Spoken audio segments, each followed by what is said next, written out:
ಮನೆಯಲ್ಲಿ ಸುಲಭವಾಗಿ ಮಾಡುವ ಸಿಹಿಯಾದ ಮತ್ತು ಆರೋಗ್ಯಕರ ಬಾಳೆಹಣ್ಣಿನ ರೊಟ್ಟಿ ರೆಸಿಪಿ ಇದು.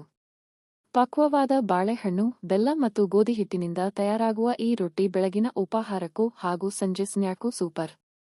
ಕಡಿಮೆ ಸಾಮಗ್ರಿಗಳಲ್ಲಿ ಬೇಗ ಸಿದ್ಧವಾಗುವ ಈ ಪರಂಪರೆಯ ರೆಸಿಪಿಯನ್ನು ತಪ್ಪದೇ ಪ್ರಯತ್ನಿಸಿ. ಬಾಳೆಹಣ್ಣಿನ ರೊಟ್ಟಿ.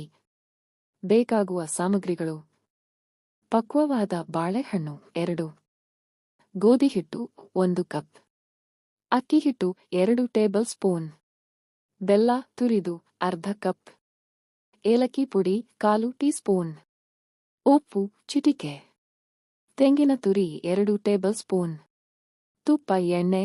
ಬೇಯಿಸಲು ಮಾಡುವ ವಿಧಾನ: ಮೊದಲು ಬಾಳೆಹಣ್ಣುಗಳನ್ನು ಚೆನ್ನಾಗಿ ಮ್ಯಾಶ್ ಮಾಡಿ ಅದಕ್ಕೆ ತುರಿದ ಬೆಲ್ಲ ಸೇರಿಸಿ ಚೆನ್ನಾಗಿ ಕಲಸಿ. ಈಗ ಗೋಧಿ ಹಿಟ್ಟು, ಅಕ್ಕಿ ಹಿಟ್ಟು, ಉಪ್ಪು, ಏಲಕ್ಕಿ ಪುಡಿ ಮತ್ತು ತೆಂಗಿನ ತುರಿ ಹಾಕಿ ಮಿಶ್ರಣ ಮಾಡಿ.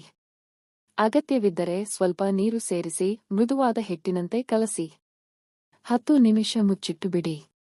ಬಾಳೆ ಎಲೆ ಅಥವಾ ಪ್ಲಾಸ್ಟಿಕ್ ಶೀಟ್ ಮೇಲೆ ಚಿಕ್ಕ ರೊಟ್ಟಿಯಂತೆ ತಟ್ಟಿ ತವಾ ಬಿಸಿ ಮಾಡಿ ತುಪ್ಪ ಹಾಕಿ 2 ಬದಿಗಳು ಗೋಲ್ಡನ್ ಬಣ್ಣ ಬರುವವರೆಗೆ ಬೇಯಿಸಿ.